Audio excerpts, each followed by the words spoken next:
Assalamualaikum warahmatullahi wabarakatuh. Waalaikumsalam warahmatullahi wabarakatuh. Alhamdulillah, wassalatu wassalamu ala sayyidina Rasulillah, sayyidina wa maulana Muhammad ibn Abdullah wa ala alihi wa sahbihi wa mawalah. La haula wa la quwwata illa billah, amma ba'du. Bapak-bapak, ibu-ibu, saudara-saudara kaum muslimin rahimakumullah. Sudah menjadi keyakinan dalam kehidupan kita bahwa segala yang ada permulaannya tentu akan ada penghabisannya. Setiap yang punya awal mesti akan punya akhir. Tidak ada keabadian dalam kehidupan dunia ini. Semuanya datang dan pergi silih berganti, berubah oleh pergeseran masa dan pertukaran waktu. Demikianlah kalau kita mau merenungi kehidupan dari alam di sekitar kita. Sejak dari kehidupan tumbuh-tumbuhan, binatang, sampai kepada kehidupan kita, makhluk bernama manusia. Lihatlah kita manusia misalnya. Dimulai sejak kita terlahir ke alam ini, keluar dari alam rahim ibu, menjadi bayi yang merah tidak berdaya, untuk kemudian berangsur meningkat menjadi anak-anak. Dari kehidupan anak-anak berubah lagi kita menjadi remaja dengan segala keceriaan dan kelincahannya, dan dari masa remaja naik lagi kita memasuki usia dewasa, untuk kemudian berangsur memasuki hari tua. Lalu setelah kita memasuki hari tua, sehari, seminggu, sebulan, setahun, sampailah kita kepada batas waktu yang telah ditentukan oleh Allah, yang dinamakan ajal, dan bertemulah kita dengan yang disebut maut. Ini merupakan kepastian dalam kehidupan. Kalau saja kita mau merenung perubahan-perubahan yang terjadi pada diri kita, seharusnya membuat kita insaf dan sadar. Di kala remaja kita begitu lincah, punya rambut yang hitam ikal berderai, punya lesung di pipit, punya senyum yang indah menawan setiap orang yang melihat, punya kulit yang kencang dan bersih. Manakala kita memasuki hari tua, perubahan frontal pun terjadi. Kulit mulai jadi keriput, rambut yang tadinya hitam ikal berderai mulai memutih, nikmat berkurang, gigi yang tadinya utuh dan sanggup mengunyah apa saja, satu demi satu permisi meninggalkan kita. Sangat boleh jadi dikala remaja kita senyum semua orang terpikat. Dikala hari tua dengan kulit yang keriput dan gigi yang tidak ada lagi, manakala kita senyum, mungkin orang bakal lari dari sekitar kita. Kemana keindahan yang tadinya begitu menawan? Kemana senyum lesung pipit yang tadinya menarik perhatian orang? Pergi meninggalkan kita, berubah oleh pergeseran masa dan pertukaran waktu. Nah, bila maut datang menjemput kita, selesailah kehidupan sampai di situ? Ternyata belum. Kalau lahir merupakan perpindahan hidup dari alam rahim ke alam dunia, maka mati hakikatnya merupakan perpindahan hidup dari alam dunia ini ke alam kehidupan yang berikutnya, yang dinamakan dengan alam barzakh. Andai kata hidup cuma sekali, secara moral kita sanggup berkata, alangkah tidak adilnya Tuhan. Kenapa? Dalam kehidupan ini kan aneka ragam terjadi. Ada orang yang zolim, ada orang yang dizolimi, ada orang yang membunuh, ada orang yang terbunuh, ada orang yang kaya, ada orang yang miskin, ada orang yang jujur, ada orang yang menghalalkan segala cara. Sehingga banyak ketidakadilan yang terlepas daripada pengadilan dunia. Lalu orang pun bilang, di dunia ini katanya banyak pengadilan tapi sulit keadilan. Di dunia ini mudah mencari pengadilan tapi sulit untuk mencari ketidakadilan. Andai kata hidup cuma sekali, tidak akan ada hidup sesudah hidup yang sekarang ini. Bagaimanakah nasib mereka yang lepas dari pengadilan dunia ini? Alangkah tidak adilnya Allah, andai kata tidak ada kehidupan sesudah hidup yang sekarang. Tentulah akan terjadi di mana orang menghalalkan segala macam cara untuk mencapai tujuan. Yang penting kan saya kaya, yang penting kan saya punya jabatan dan kedudukan tinggi. Kalau perlu jilat atas, jilat atas. Kalau perlu sikut kiri kanan, sikut kiri kanan. Kalau perlu injak bawah, injak yang bawah. Ini prinsip daripada orang-orang komunis. Dan pantas karena mereka tidak percaya kepada kiamat. Pantas karena mereka tidak percaya akan adanya kehidupan sesudah hidup yang sekarang ini. Maka saya menghimbau kepada seluruhnya, kita sudah kadang menyepakati negara ini berdasarkan Pancasila. Kita sudah kadang konsensus bahwa PKI dengan seluruh ajarannya tidak punya hak hidup di bumi Pancasila yang kita cintai ini. Maka salah satu ajaran PKI tujuan menghalalkan cara. Kita orang Indonesia yang berbudi pekerti luhur, yang punya nilai budaya tinggi, janganlah sampai mencaci PKI, membubarkan PKI, mengutukkan PKI, tapi dalam kehidupan sehari-hari prakteknya prinsip komunis kita pakai. Apa itu? Tujuan menghalalkan cara. Asal sudah tujuan tercapai, cara apapun saja halal. Itu pandangan hidup orang yang tidak percaya kepada adanya hari akhirat. Sebagai muslim yang yakin akhirat ada, kiamat pasti akan datang. Hidup tidak cuma sekali. Maka kalau kita zalim, kalau kita berbuat aniaya, kalau kita melakukan korupsi, kalau kita merugikan orang lain, boleh jadi kita terlepas daripada pengadilan dunia. Tapi ingatlah, kita tidak akan pernah lepas dari pengadilan Allah. Pengadilan Qadhi Rabbul Jalil, di mana kita akan diadili dengan seadil-adilnya, dan tidak satu perbuatan yang bersifat salah, yang bagaimanapun kecilnya, yang akan lepas dari pengadilan di akhirat itu nanti. Pantas saja kalau satu hari malaikat Jibril datang menasehati Rasulullah sallallahu alaihi wasallam, yang artinya juga menasehati kita semua.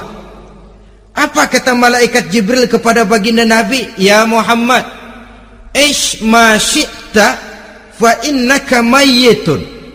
Hai Muhammad, hiduplah semau kamu, tapi jangan lupa kamu pasti akan mati. Kalau memang dilarang tidak terlarang, dicegah tidak tercegah, kamu mau melaksanakan hidup menurut maumu sendiri, persilahkan, hiduplah menurut mau dan gayamu. Tapi jangan lupa, fa innaka mayyitun, satu saat kau pasti bakal mati. Dan mati itu bukan akhir dari segalanya, dia babak baru bagi kehidupan selanjutnya. Silahkan hidup menurut maumu, tapi jangan lupa kau pasti akan mati. Wa'mal ma syi'ta fa innaka majziyun bih. Kerjakan apa saja yang kamu mau. Kalau kau mau menghalalkan segala macam cara, persilahkan halalkan segala macam cara. Tapi jangan lupa kau akan mendapat balasan dari seluruh amal perbuatanmu. Wa ahbib ma syi'ta fa innaka mufariquhu, dan cintailah apa saja yang mau kau cintai. Kau cintai anak istrimu, silahkan. Kau cintai harta bendamu, tafadhal. Kau cintai tanah airmu, kau cintai pangkat dan jabatanmu, persilahkan. Tapi jangan lupa, fa innaka mufariquhu, kau pasti akan berpisah dan akan meninggalkan segala yang kau cintai itu. Apa artinya ini buat kita?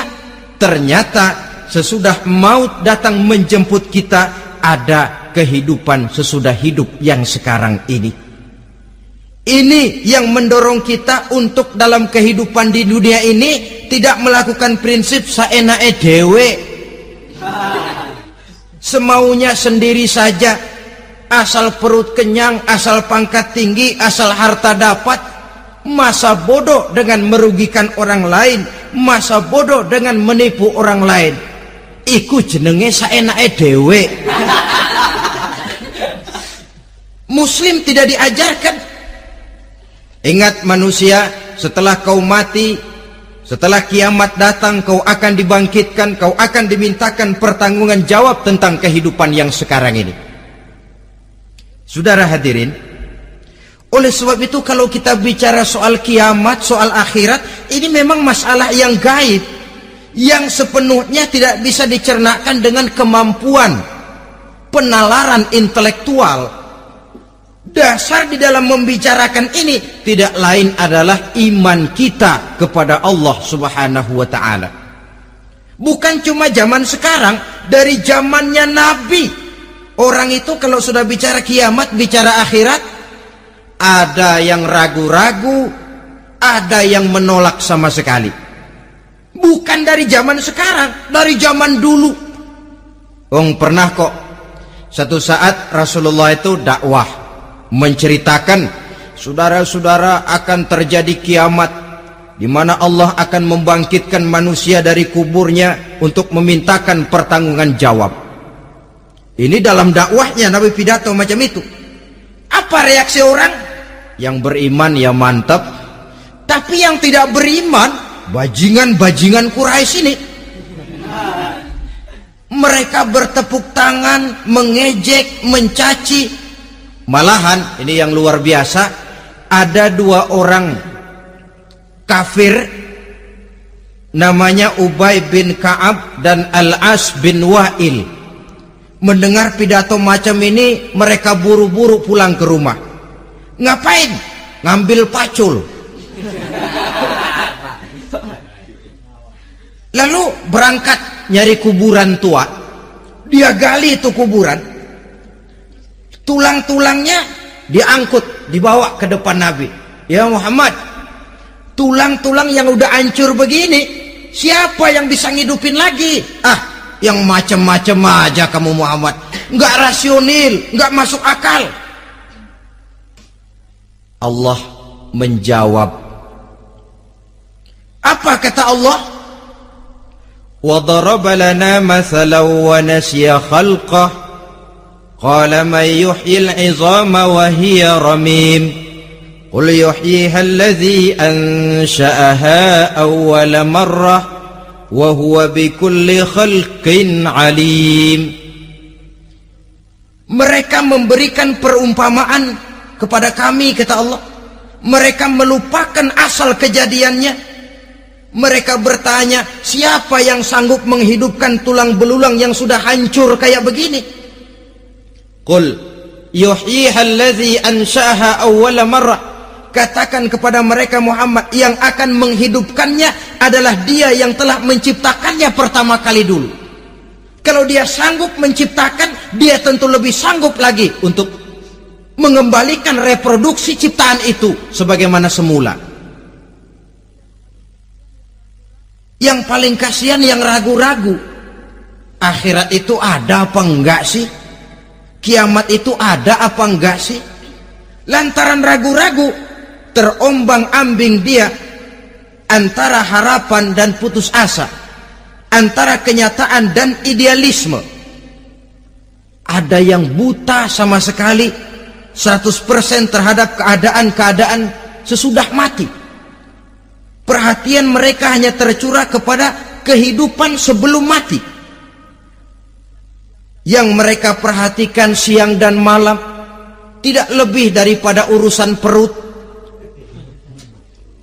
Pergi pagi, pulang sore, peras keringat, banting tulang. Cuma soal makan, soal minum, soal pakaian, soal kendaraan, soal rumah tangga, soal anak, soal istri. Yang mereka pentingkan hanya soal-soal politik misalnya, ekonomi, pembangunan dan industri. Untuk soal-soal kayak begitu giat betul, habis seluruh waktu untuk memikirkan, meningkatkan kebudayaan, politik, sosial, ekonomi. Kadang-kadang kurang tidur, kurang istirahat, berkeliaran ke sana kemari ke tempat yang jauh-jauh, sampai kadang-kadang terkena stres, penyakit darah tinggi, ginjal, lever, untuk memikirkan hal-hal yang semata-mata karena dunia saja. Lantas boleh jadi mereka mendapatkan kekayaan yang berlimpah ruah, mendapatkan kedudukan yang tinggi, nama yang semerbak, dikenal orang di barat dan di timur, di utara dan di selatan. Tetapi alangkah kecewanya mereka jikalau datang ajal menjemput nyawa, mati mereka, meninggalkan harta yang banyak, nama yang masyhur. Mereka disebut dengan jasa-jasanya. Radio memberitakan, TV menyiarkan, koran-koran memuat. Bahkan nama mereka kadang-kadang dikenang 2-3 tahun setelah wafatnya. Tetapi dalam pada itu roh mereka merintih, mengeluh, menderita, karena dilemparkan oleh Allah ke tempat-tempat yang kotor, penyesalan yang sudah tidak akan ada gunanya lagi. Saudara-saudara kaum muslimin rahimakumullah, oleh karena itu kehidupan akhirat bukanlah dongeng dan takhayul, bukan khurafat dan hayalan. Kehidupan akhirat, hari kiamat adalah kebenaran dan kepastian. Dalam surah Al-Hajj ayat ke-7, Allah Subhanahu wa taala menyatakan, wa anna as-sa'ata atiyatun la raiba fiha wa anna Allah yab'atsu man fil qubur, dan bahwasanya kiamat itu sesungguhnya adalah sesuatu yang pasti dan tidak ada keraguan-raguan lagi di dalamnya, dan bahwasanya Allah sungguh-sungguh akan membangkitkan manusia dari kuburnya masing-masing. Nah, kalau kita sudah yakin kiamat sesuatu yang pasti adanya, akhirat sesuatu yang pasti adanya, dari mana pembicaraan tentang kiamat ini kita mulai? Tentu dari diri kita. Marilah kita mencoba melihat proses perjalanan hidup ini sampai kita memasuki kiamat. Hadirin, tidak ada makhluk secantik manusia. Tidak percaya, pernah ke Ragunan? Nah, saudara masuk ke kebun binatang, segala macam makhluk ada di situ, ratusan macam jenis binatang. Bandingkan dengan saudara, kira-kira cakep mana?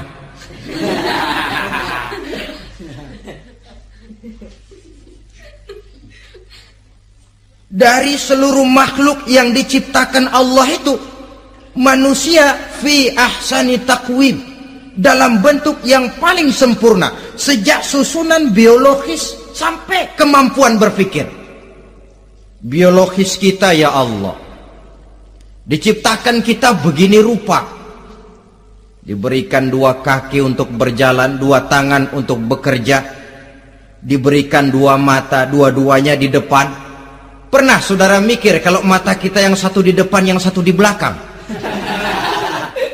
Rasanya nggak laku kacamata itu.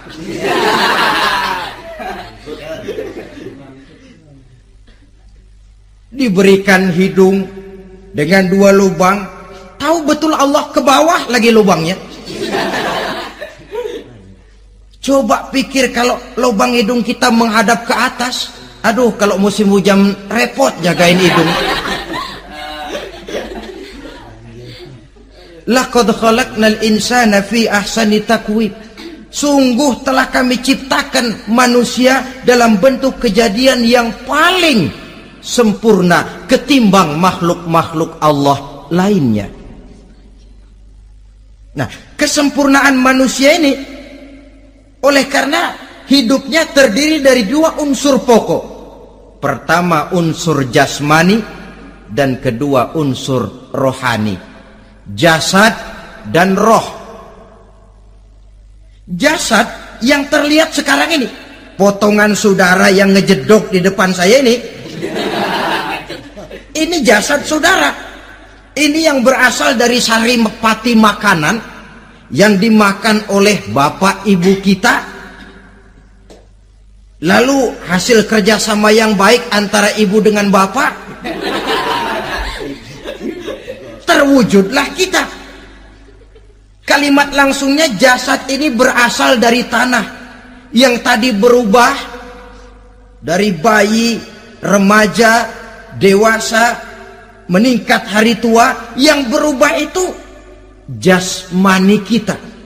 Kenapa? Karena jasmani itu materi, benda, daya tahannya terbatas. Dia berubah oleh pergeseran massa dan pertukaran waktu. Apa ada orang makin tua makin cakep? Jasmani oleh karena dia materi, dia berubah oleh pergeseran massa dan pertukaran waktu. Nah, yang menyebabkan jasmani itu bergerak karena ada roh di dalamnya. Ini yang menyebabkan kehidupan. Ini yang menjadi sumber kehidupan, pusat kesadaran dan pengertian dalam kehidupan manusia. Tanpa roh dalam diri kita, maka jasad kita. Pernah lihat orang mati? Nah, itu kalau orang mati, coba perhatikan. Apanya yang kurang? Kupingnya masih ada, tapi sudah tidak sanggup mendengar. Matanya masih lengkap, tapi tidak mampu melihat. Jangankan melihat, terbuka saja tidak. Mulutnya masih ada, tapi sudah tidak bicara lagi. Telinganya cukup, tapi sudah tidak sanggup mendengar. Kakinya lengkap, tapi tidak mampu lagi berjalan. Apa penyebabnya itu? Ternyata jasmani kita, jasad ini manakala sudah ditinggalkan oleh ruh, dia tidak akan bisa berdaya apa-apa, tidak mampu berjalan, tidak pula berbuat, tidak pula bekerja apapun saja. Saudara-saudara, dua-duanya punya kebutuhan. Jasmani ada kebutuhannya, rohani pun ada kebutuhannya. Jasmani yang jelas perlu makan, perlu minum, perlu tidur, perlu pakaian, dan sebagainya. Nah, apabila saat berpisah datang, ajal sampai, berpisahlah roh dan jasad. Dan itulah yang dinamakan dengan maut. Jadi, apa sih mati itu? Mati adalah berpisahnya roh dengan jasad. Sebab itu Islam sangat menganjurkan kita untuk banyak-banyak mengingat mati. Bagaimana caranya mengingat mati? Pertama, mati itu kan pasti. Kira-kira yang hadir di sini ada yang nggak mati nggak kira-kira? Semuanya bakal mati kan? Berani? Berani. Sekarang mau? Saudara, sebenarnya kalau kita merenung lebih jauh, orang itu tidak perlu takut mati. Walaupun tidak boleh terlalu berani menghadapi mati. Karena bagaimanapun takutnya kita kepada mati, toh dia pasti datang. Bagaimanapun beraninya kita mati, kalau belum ajal ya tidak mati juga. Jadi muslim itu kan harus berani menghadapi hidup dan tidak takut menghadapi mati. Mati adalah sesuatu yang pasti. Muslim dianjurkan banyak-banyak mengingat mati dalam kehidupan. Caranya bagaimana? Pertama, berziarah, nengokin teman yang sakit. Ya? Suka nengokin teman yang sakit enggak? Oh, itu pahalanya kata Nabi. Menengok orang yang sedang sakit lebih afdol daripada sholat sunnah 1000 rakaat. Apa pernah saudara sembahyang sunnah sampai 1000 rakaat? Nengokin orang sakit pahalanya lebih afdol daripada itu. Kenapa menengoki orang sakit mengingatkan kita kepada mati? Iya ya, ini teman saya yang kemarin segar banget, bercanda sama saya, ketawa sama-sama, sekarang terbaring tidak berdaya, hilang kemampuannya, hilang keceriaannya, sakit. Iya kalau sembuh, kalau ajal, iya sekarang giliran dia, kalau jatuh ke saya. Lalu menghibur teman dengan kata-kata yang enak, yang akan mendatangkan sugesti supaya dia cepat sembuh. Jangan nengokin orang sakit jujur. Sakit apa lu? Perut. Emang teman gua kemarin sakit begini mati. Wah, itu orang bisa jadi shock lantaran etika kita tidak akan sampai ke sana. Menjenguk orang sakit akan mengingatkan kita kepada mati. Apalagi ziarah kubur. Ada yang orang tuanya sudah meninggal? Kalau ada, ya tidak bisa tiap hari, sekurang-kurangnya seminggu sekali, Jumat pagi misalnya, ziarah kita ke kubur. Sehingga kalau kita masuk kubur kan ada etikanya.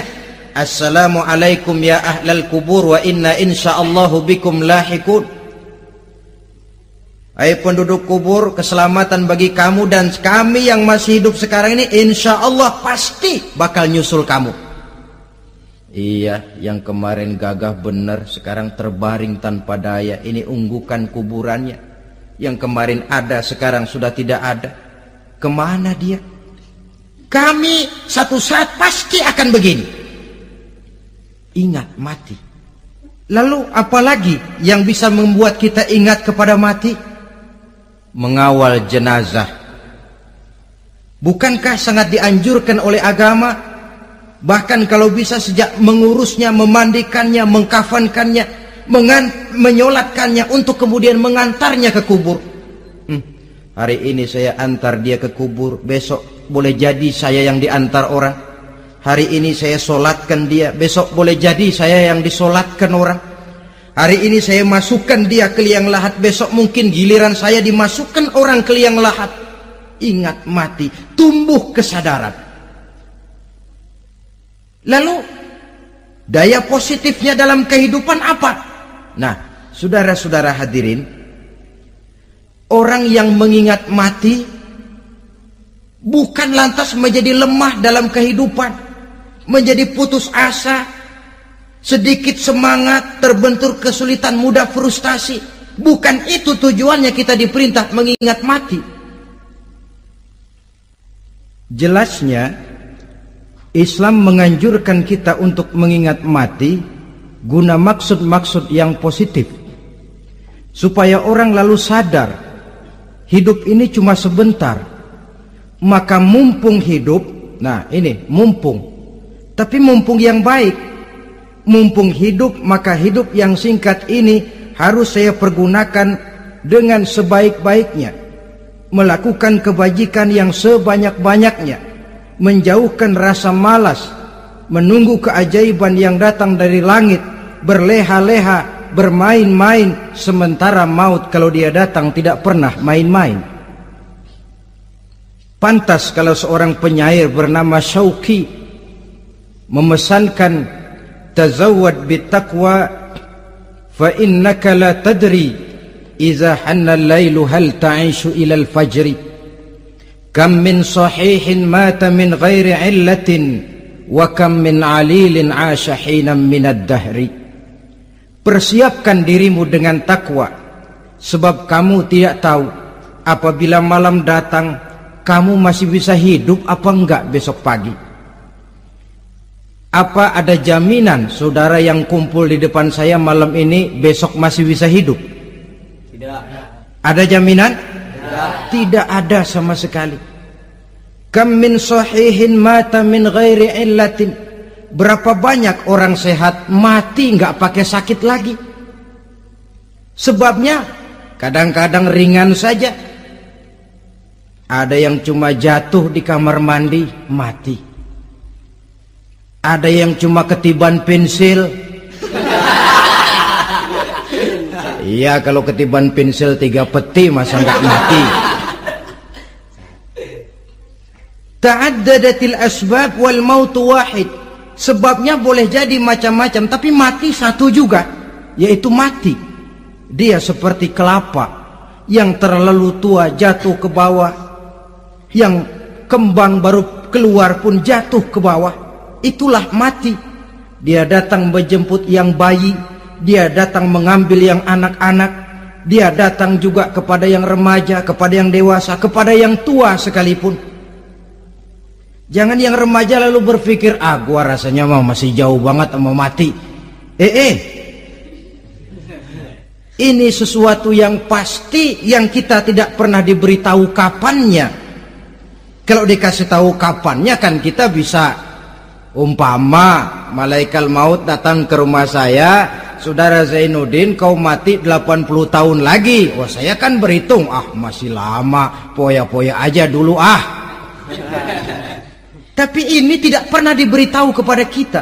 Lantaran tidak diberitahu itulah kita perlu bersiap-siap dengan selalu mengingat-ingat mati yang mendorong kita untuk berbuat positif. Satu contoh peringatan mati yang mendatangkan positif pada peristiwa ketika turun perintah hijrah. Ketika di Mekah sudah terpepet turun perintah hijrah. Ini sahabat yang berangkat hijrah, jangan dikira semua bulat hati. Ada yang mikir, kalau saya hijrah berangkat dari Mekah ke Madinah, nanti di tengah jalan dicegat oleh kafir Quraisy lalu dibunuh, mati saya. Takut mati. Allah peringatkan, kullu nafsin za'iqatul maut. Kamu disuruh hijrah saja takut mati, padahal kamu tahu semua yang hidup bakalan mati. Diam saja di Mekah mati, hijrah ke Madinah pun akan mati. Mendengar ayat ini, Sayyidina Umar bin Khattab seperti dibakar semangatnya. Kalau sebagian sahabat hijrah sembunyi-sembunyi, beliau mau hijrah itu malah bajingan Quraisy dikumpulkan dekat Ka'bah. Pidato, ya ma'syarah Quraisy, dedengkot Quraisy, dengerin. Besok pagi yang namanya Umar bin Khattab mau hijrah dari Mekah ke Madinah. Siapa yang kepengen kepalanya berpisah dengan badannya, persilahkan cegat Umar di jalanan. Besok dengan tenang dia berangkat hijrah, gak ada yang berani nyegat. Tuh Quraisy juga barangkali mikir, gue ngapain nyegat penyakit. Begitu ingat mati, timbul semangat juang, timbul semangat berbuat. Ini ingat mati yang positif, bukan yang melemahkan semangat. Dah jangan kerja rajin-rajin dah, lu bakalan mati. Ini ingat mati yang salah pasang. Ingat mati seharusnya mendorong manusia untuk berbuat lebih tekun. Allah memberikan peringatan, qul innal mauta alladzi tafirruna minhu fa innahu mulaqikum. Katakan, maut yang kamu akan melarikan diri daripadanya, yang kamu takuti benar dia pasti akan datang menjemput kamu. Saudara-saudara hadirin yang saya hormati, datangnya memang tidak kita harapkan yang namanya maut. Tapi sekali dia datang, tidak ada pintu tempat kita lari. Dia memang tidak pernah kita undang, tapi sekali dia datang mengetok pintu, kekuatan apa yang bisa menolak? Dia sebuah tanda seru dalam kehidupan. Apa yang menyebabkan orang takut mati? Pertama, barangkali karena dia tidak tahu bagaimana kehidupan sesudah mati. Alam kubur gelap, alam akhirat gelap, sehingga dia bingung. Lantaran bingung lalu jadi takut. Yang kedua, boleh jadi oleh bayangan-bayangan dosa yang pernah dia kerjakan di dunia ini. Kerjanya cuma menumpuk dosa. Dia gembira, bahagia, tertawa di atas tumpukan dosanya, merasa segan berpisah dengan seluruh kehidupan ini, sehingga boleh jadi maut adalah sesuatu yang ditakutkannya benar dalam kehidupan. Tapi bagaimanapun takutnya, tidak ada tempat lari dari dia. Dalam ayat lain Allah jelaskan, "Ainama takunu yudrikumul mautu walau kuntum fi burujim musayyadah." Di mana saja kamu berada, dalam benteng yang paling tangguh sekalipun, maut pasti akan datang menjemput kamu. Nah, bagaimana caranya maut datang menjemput kita? Bila datang dia, sang malaikat pencabut nyawa, malaikat Israel namanya, hendak mengambil ruh kita. Dalam suasana macam begitu, di akhir kehidupan dunia, dalam berhadapan dengan sakaratul maut, terbagilah manusia dalam dua bagian besar. Pertama, yang menghadapi sakaratul maut itu dengan husnul khatimah, baik di akhirnya, sehingga pada saat ruhnya berpisah dengan jasadnya, kelihatan dia seperti senyum, mukanya cerah. Bahkan sebelum itu boleh jadi dia sempat meninggalkan pesan-pesan yang baik. Ada yang sempat azan, ada yang sempat baca Quran. Pernah kan nemui orang yang mau mati seperti itu? Yang sempat azan, yang sempat baca Quran, yang sempat meninggalkan wasiat-wasiat yang baik. Sebab apa? Malaikat maut datang menjemput mereka juga dengan baik-baik. Dicabut ruhnya perlahan-lahan, tapi sungguh pun perlahan-lahan. Pedihnya, sakitnya tetap tiada tara. Rasulullah Sallallahu Alaihi Wasallam, dikala beliau hendak berhadapan dengan sakaratul maut, diceritakan mencelupkan tangannya ke dalam gelas berisi air, lalu mengusapkannya ke muka beliau seraya berdoa, "Ya Allah, mudahkan saya dalam menghadapi sekarat ini." Beliau juga yang mengatakan bahwa sakitnya sakaratul maut sama dengan 300 kali bacokan pedang. Sehingga kita diajarkan doa. Di antara doa selamat itu kan ada, Allahumma hawwin alaina fi sakaratil, ya Allah, mudahkan saya di dalam menghadapi sakaratul maut itu. Ketika ruh ini keluar dari jasad, mata masih mengikuti ruh itu. Sehingga kadang-kadang ada yang matanya terbelalak dan tidak sempat ditutup, terbuka terus, mengikuti ruh itu keluar dari jasadnya. Adapun golongan kedua, manusia yang ketika berhadapan dengan sakaratul maut mendapatkan su'ul khatimah, jelek di penghabisannya. Sekaratnya sudah setengah mati, lalu jelek juga di akhirnya, mati dalam keadaan yang tidak baik, tidak terpuji.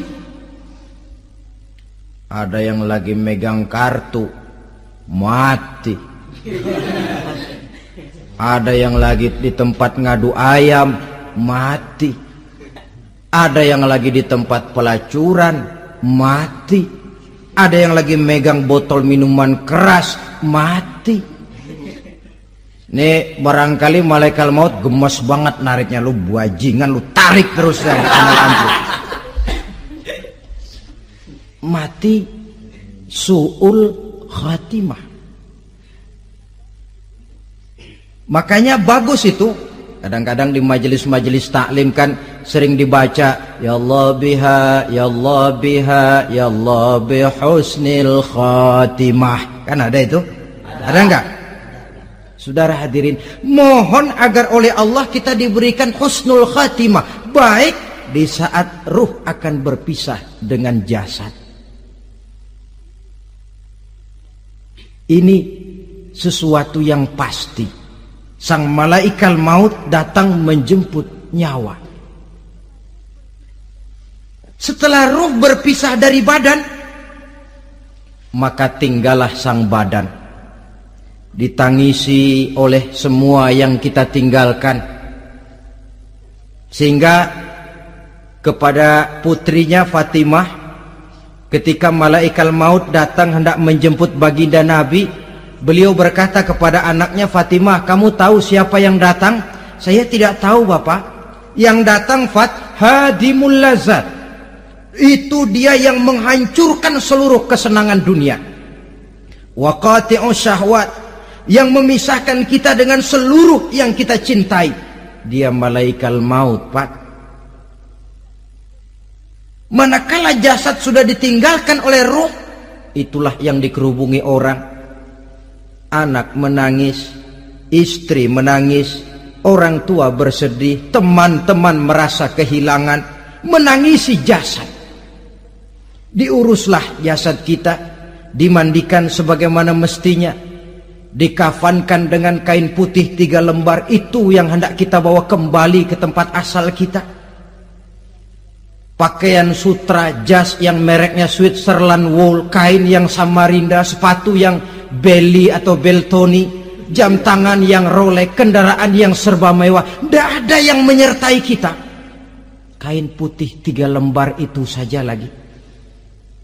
Demi setelah dikafankan, dibujurkan kita menghadap ke arah kiblat, orang banyak pun datang menyolatkan kita dengan 4 takbir, diiringi dengan doa. Lalu upacara pelepasan, berangkat kita meninggalkan anak, istri, suami, kampung halaman, tanah air, bahkan alam dunia ini. Selamat tinggal alam dan seluruh isinya. Tinggallah yang tinggal. Saya akan kembali ke tempat asal dari mana saya datang, untuk kembali mempertanggungjawabkan seluruh perbuatan saya dalam kehidupan ini. Manakala upacara pelepasan selesailah sudah, dimasukkan kita ke keranda jenazah, digotong orang, bismillah wa ala millati rasulillah, dibawa ke tempat peristirahatan terakhir katanya.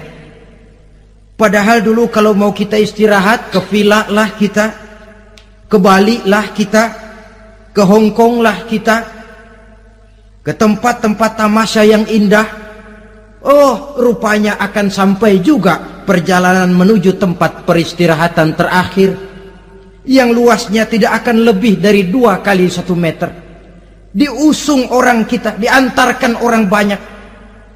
Manakala sampai ke atas liang lahat, pengusung jenazah dibuka, diturunkan kita ke liang lahat, dibaringkan. Gumpalan tanah akan jadi bantal kita, muka dibuka, dihadapkan ke arah kiblat. Setelah itu ditutup liang lahat kita dengan kayu. Masih belum kurang, diuruk dengan tanah. Yang menguruk orang-orang yang tadinya mencintai kita, menyayangi kita. Tapi ketika jasad sudah ditinggalkan ruh, habis rupanya cintanya. Coba jasad kalau sudah ditinggalkan ruh, 3 hari aja di rumah, serem. Ya mayit, siapa yang betah nemenin mayit?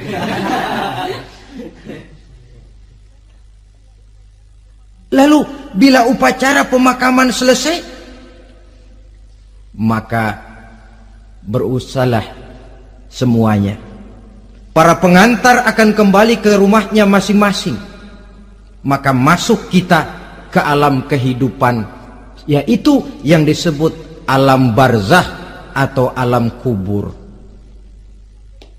Apa selesai hidup sampai di situ? Tidak. Hanya beberapa langkah setelah yang mengantar kita pulang. Diriwayatkan dalam hadis Bukhari dan Muslim, bila seseorang sudah diletakkan di kuburnya, lalu yang mengantar kembali pulang, maka roh si mayit akan dapat mendengar bunyi terompah orang yang pulang itu. Bunyi terompahnya terdengar. Datang dua malaikat menanyakan dia dengan pertanyaan-pertanyaan yang kalau bisa dijawab dengan betul, dua malaikat yang bernama Munkar Nakir akan bilang, jawabanmu betul, tenanglah kau di sini, naumatal arus, tidurlah kau di sini seperti tidurnya pengantin. Orang yang baik-baik di alam kuburnya akan mendapat nikmat kubur, sehingga masa penantian yang lama. Sebab jangan lupa, kita masuk ke kubur itu kan menunggu sampai datangnya hari kiamat. Jadi kalau kiamat umpama masih 1000 tahun lagi, ya 1000 tahun kita menunggu. Orang yang baik-baik penantian di alam kubur, kata malaikat, naumatal arus, tidurlah kamu seperti tidurnya pengantin. Bagaimana sih tidurnya pengantin? Nggak berasa. Iya, kata anak sekarang, endah aja udah. Begitu mendusin pagi, kata lakinya, malam sebentar bener ya Neng. Sebentar betul katanya malam. Iya tentu saja tidak terasa. Kenapa? Dia tidak pernah memikirkan waktu. Terbawa oleh kenikmatan dan kelezatan yang dirasakannya dalam kehidupan. Tapi orang kafir, orang yang dosanya bertumpuk, tidak sanggup menjawab pertanyaan dua orang malaikat, maka dia akan mendapat azab di alam kuburnya terus menerus siang dan malam sampai datangnya hari kiamat. Ibarat maling ayam ketangkep, belum masuk pengadilan udah digebugin duluan. Kan begitu kan? Ada maling ayam nggak di sini? Nah, itu yang nyaut tadi pengalaman itu. Di sidang belum divonis, belum digebugin babak belur.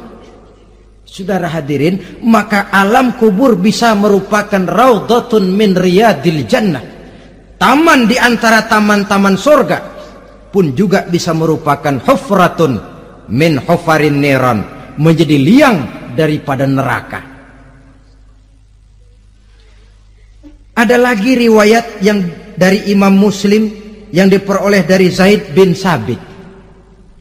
Zaid bin Sabit cerita, satu hari kami bersama Rasulullah SAW berada dalam kebun kepunyaan Bani Najjar. Rasulullah sedang duduk di atas keledai. Tiba-tiba entah bagaimana itu keledai terkejut, kaget, berontak, hampir Rasulullah jatuh.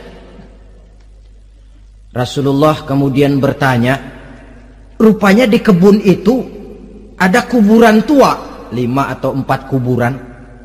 Rasulullah lalu bertanya, saudara-saudara ada yang tahu nggak ini kuburan siapa? Nggak ada ya Rasulullah. Memang kenapa? Ini penghuni kuburnya lagi disiksa oleh Allah. Andai kata boleh saya mohon kepada Allah supaya kamu dengar seperti yang saya dengar, andai kata saja kamu kuat mendengarnya, saya pasti akan berdoa. Tapi sayang, saya yakin kamu pasti tidak akan kuat mendengar mereka mendapat azab di kuburnya. Hadis sahih riwayat Imam Muslim dari Zaid bin Sabit. Kehidupan di alam barzah. Pak, iya kalau yang matinya dikuburin. Lah kalau yang matinya diceburin ke laut, dibakar, di medan perang hilang, nggak ketahuan kemana jenazahnya. Saudara, hilang kek, dikubur kek, di dalam lautan direndam kek, itu kan cuma logika kita.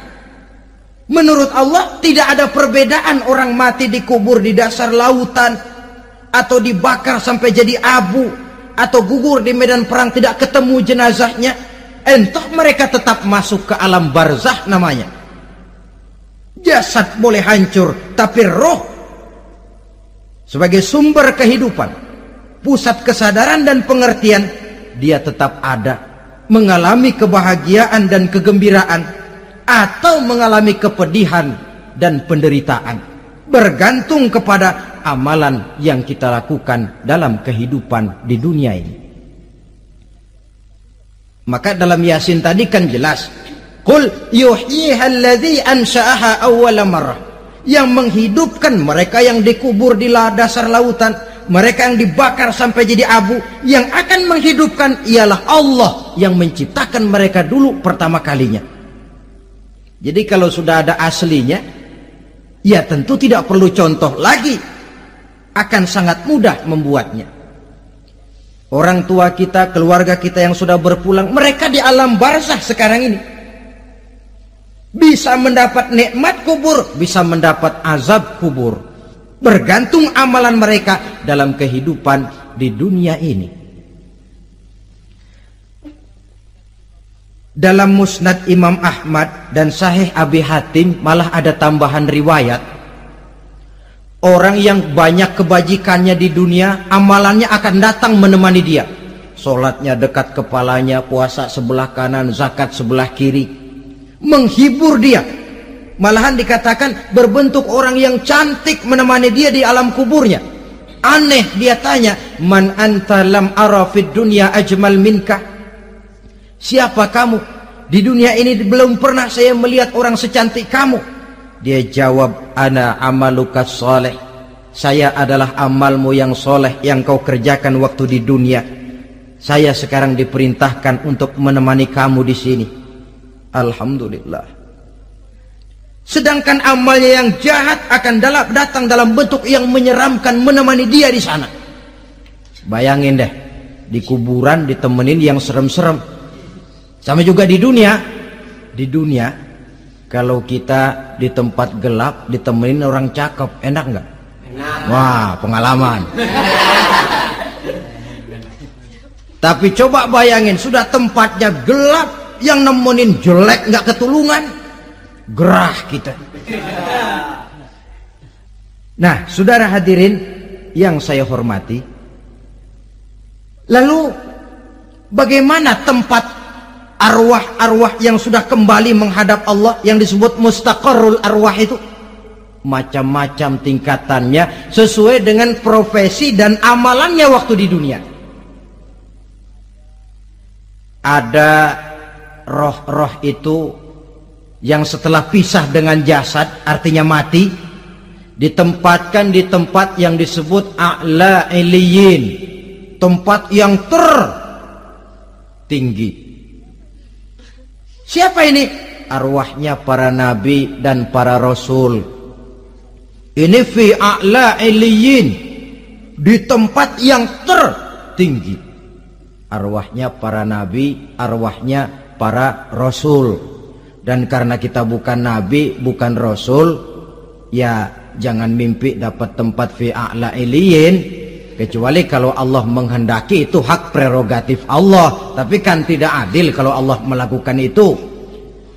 Ini kelompok roh-roh yang masuk golongan VIP. Wah, the first class. Para nabi, para rasul.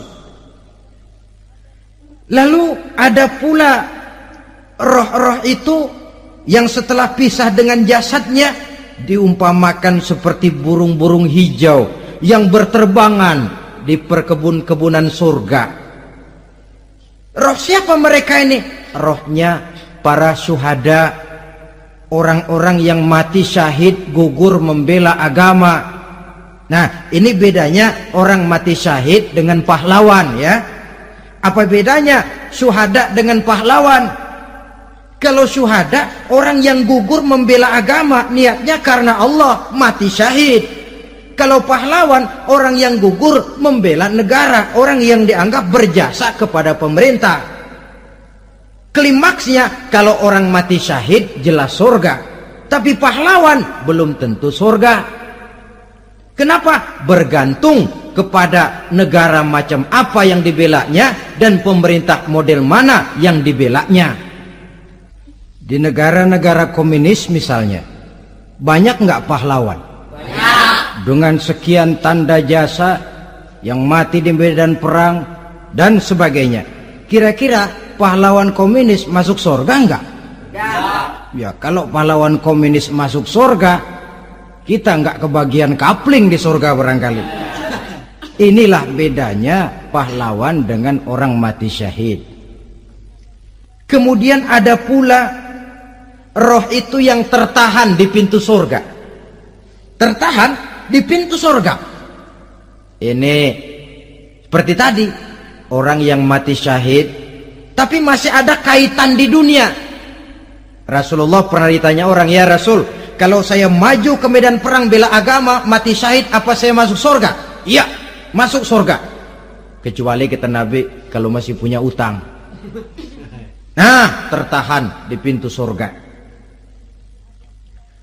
Ada pula roh itu yang tertahan di alam kuburnya.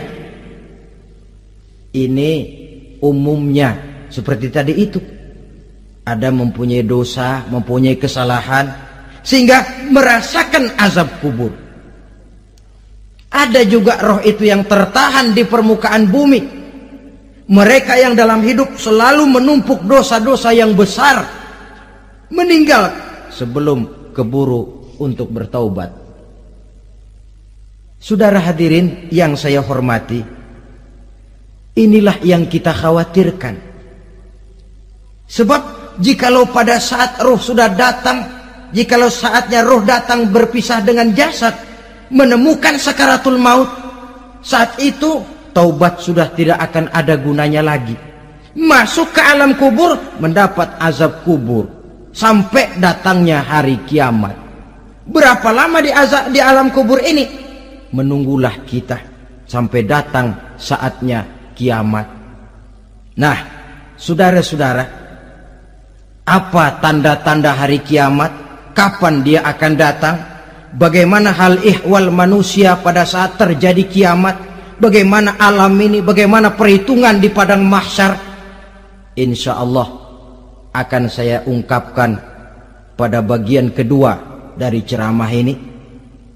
Insya Allah kita akan lanjutkan pembicaraan ini sampai kepada terminal paling akhir, surga dan neraka. Inilah saja pertemuan kita pada kesempatan kali ini. Terima kasih banyak atas segala perhatian. Mohon maaf atas segala kekurangan. Wabillahi taufiq wal hidayah. Wassalamualaikum warahmatullahi wabarakatuh. Waalaikumsalam warahmatullahi wabarakatuh.